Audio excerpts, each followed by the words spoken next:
Ohayo minasan, ketemu lagi dengan Iris di channel Animania. Gak terasa nih, ternyata chapter terbaru manga Jujutsu Kaisen udah rilis aja. Ya kali ini, apakah bakalan ada sesuatu yang bikin kita terkejut dan terheran-heran? Sebelumnya kita throwback sedikit dulu aja kali ya soal apa yang terjadi di chapter sebelumnya. Maki Zenin bermaksud untuk mengambil alat kutukan di gudang kediaman klan Zenin, tapi nasib naas menghampirinya, mulai dari penghinaan dari Naoya dan ibunya hingga kekalahannya dengan sang ayah. Nah, kira-kira nih, apakah Maki bakal koit di chapter terbaru ini? Atau akan ada kejadian menarik yang lebih gokil lagi, guys? Kuy, temenin aku untuk ngebahas secara pasti chapter 149 Jujutsu Kaisen yang akan kusampaikan hari ini. So, let's go, kita ke pembahasannya. Persiapan yang sempurna menjadi judul yang akan mengantarkan kita menjelajahi cerita di chapter 149 Jujutsu Kaisen. Di awal cerita langsung aja kita diperlihatkan Ogi yang menyeret kedua putrinya yang telah tumbang layaknya bukan manusia. Ogi kampret banget ya. Sambil menyeret keduanya, Ogi masih melanjutkan kekesalan akan kegagalannya menjadi ketua Zenin akibat dua putrinya yang tak bisa menjadi lebih kuat. Lebih lanjut, ia juga menghina Maki yang telah kalah. Ogi menyebut bahwa Maki telah bodoh menganggap dirinya menang hanya karena telah mematahkan pedang Ogi. Padahal Ogi menggunakan kekuatan kutukan untuk menjatuhkan Maki, bukan seni berpedang. Jadi patahnya pedang di pertarungan sebelumnya ya sama sekali gak berpengaruh. Ogi terus mengungkit nih mengenai keberhasilan Nobito menjadi ketua klan. Ia berdalih kalau bicara masalah kekuatan ia gak bakal kalah dengan Nobito, tapi ia kalah hanya dari satu aspek, yaitu kedua anaknya yang lemah dan tak berguna. Gini. Please buat kalian semua, semisal kalian berumur panjang dan diberkahi anak, jangan pernah mengucapkan hal yang kayak gini, karena ini nyakitin banget, asli. Dan juga kalian harus ingat, bagaimanapun anak itu adalah berkah dari Sang Pencipta. Kita harus mensyukuri setiap berkah yang diberikan olehnya, ya kan? Oke, balik lagi ke pembahasannya lagi ya. Belum puas nih dengan perlakuan semena-mena kepada kembar Maki dan Mai, Ogi melemparkan keduanya ke sebuah ruangan yang berisi begitu banyak roh terkutuk. Sebelum pergi meninggalkan mereka berdua, Ogi memberitahu bahwasanya yang ada di hadapan mereka saat ini adalah para roh kutukan level 2 yang kelaparan. Satu-satunya alasan semua roh kutukan gak menyerang adalah karena kehadiran Ogi yang membuat mereka ketakutan. Tapi semisal nanti Ogi pergi, mereka akan memangsa siapapun yang ada di dekatnya. Kok jadi hukuman mati di negara itu ya guys? Ngeribet? Ya, aslinya ruangan ini digunakan untuk latihan pendisiplinan, tapi entah kenapa malah menjadi neraka bagi mereka yang disebut sebagai kegagalan. Usai menjatuhkan Mai dan Maki, Ogi pergi meninggalkan ruangan sembari mengucapkan selamat tinggal dan menyebut keduanya sebagai noda dalam hidupnya. Bener aja nih, selepas kepergian Ogi, teriakan-teriakan saling bersahutan dari para roh kutukan. Kayaknya semua roh kutukan udah siap sih memangsa keduanya.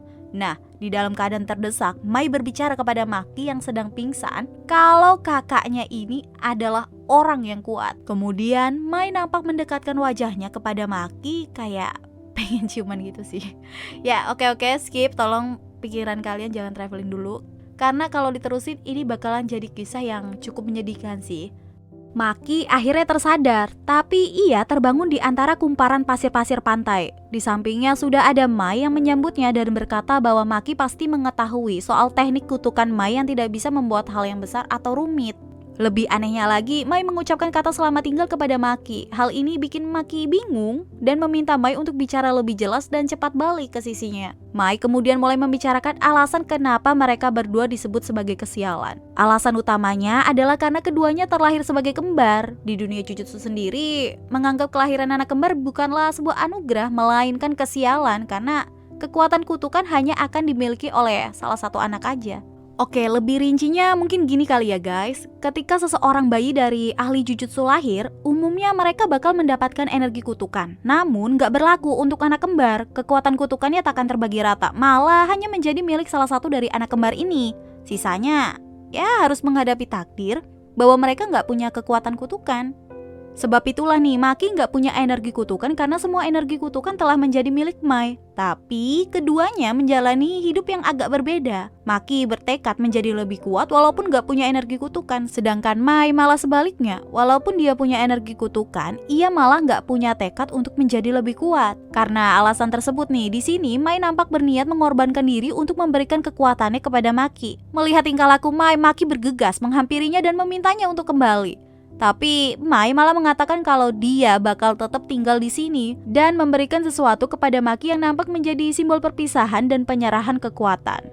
Mai lebih lanjut menjelaskan kalau dia bakal menyatu dengan Maki dan membawa pergi energi kutukan bersamanya. Plus Mai juga memberi pesan terakhirnya, yaitu dia meminta untuk menghancurkan semuanya. Yang makin bikin haru lagi adalah ketika kita dilihatkan wujud mereka nih yang saling berpisah ketika wujud mereka masih anak-anak.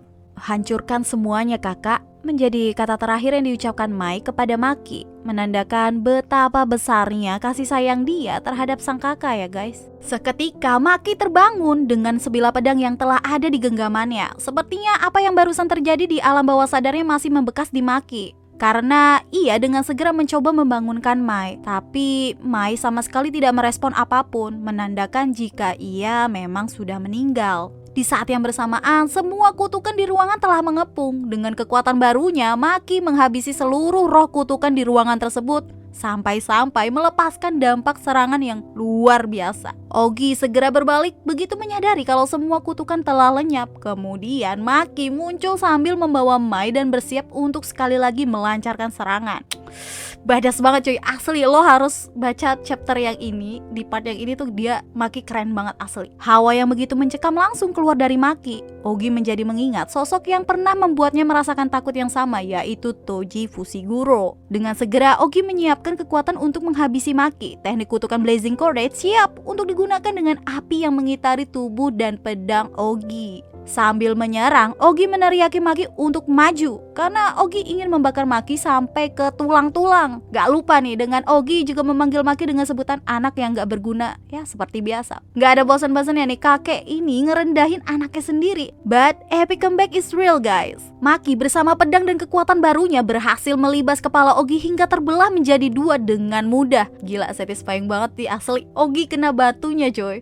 Dan Maki berhasil menjawab pengorbanan adiknya Mai. Chapter kemudian ditutup dengan Maki yang berkata, "Ayo kita mulai Mai." Dengan arti kalau Maki bakal mewujudkan keinginan Mai yang terakhir, yaitu menghancurkan semuanya. Woo! Amazing guys. Lo wajib banget baca chapter 149. Alright, itu dia pembahasan kita mengenai new chapter Jujutsu Kaisen. Best partnya ya tentu ada di bagian dimana Maki akhirnya berhasil mengalahkan sang ayah, yaitu Ogi Zenin. Ya sesuatu yang bener-bener aku tunggu banget sih asli. Mengingat dia memang ngeselin parah kan. Terus kita bakalan ngulik maksud dari perkataan Mai, yaitu hancurkan semuanya. Jadi menurut aku di sini sama nih seperti Maki. Mai juga membenci sistem klan Zenin yang begitu memandang seseorang dari kekuatan kutukan. Alhasil perilaku semena-mena harus diterima oleh Maki dan Mai yang memang kebetulan terlahir sebagai kembar, sehingga mereka dianggap sebagai sebuah kegagalan. Terlebih ungkapan tersebut terus dibicarakan berkali-kali, nggak terkecuali oleh ayah dan ibu mereka sendiri. So dapat disimpulkan di sini adalah Mai meminta untuk Maki menghancurkan siapapun yang bersikap seenaknya di klan Zenin. Wow, gokil. Nah, Maki tanpa energi kutukan aja kekuatan bertarungnya aja udah hebat banget ya kan? Ingat kan kalian di arc pertarungan SMA Jujutsu Tokyo Kyoto? Ingat dong betapa kerennya dan kuatnya Maki di situ. Padahal dia sama sekali nggak punya energi kutukan. Nah, kalau kekuatan kutukan Mai udah menjadi satu di dalam tubuh Maki, udah kebayang kan kekuatan dia bakalan gimana?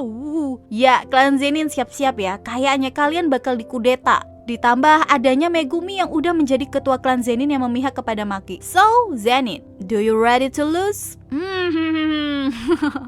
Well, dibalik semua itu tuh kita harus angkat topi sama pengorbanannya Mai Zenin ya guys. Sayang banget sih sekali lagi kita harus mengibarkan death flag, tapi di sini Mai Zenin lah yang harus pergi meninggalkan kita semua. Oke, selesai sudah pembahasan kita mengenai chapter terbaru manga Jujutsu Kaisen. Jangan lupa ya untuk sampaikan pendapat kamu di kolom komentar guys. Next, aku kayaknya ada niat sih buat ngebahas Toji Fushiguro. Kenapa ya? Soalnya gini, menurut aku pribadi dia punya peran penting nih untuk alur anime dan manga Jujutsu Kaisen. Yang seperti di chapter ini ya, meskipun sedikit ditampilkan kayaknya dia bikin trauma yang cukup mendalam nih buat Ogi. So, mungkin di lain kesempatan kita bakal bahas bareng-bareng, oke? So, see you again next time. Adios, Segara Melos. Stay safe everyone. Salam Animania.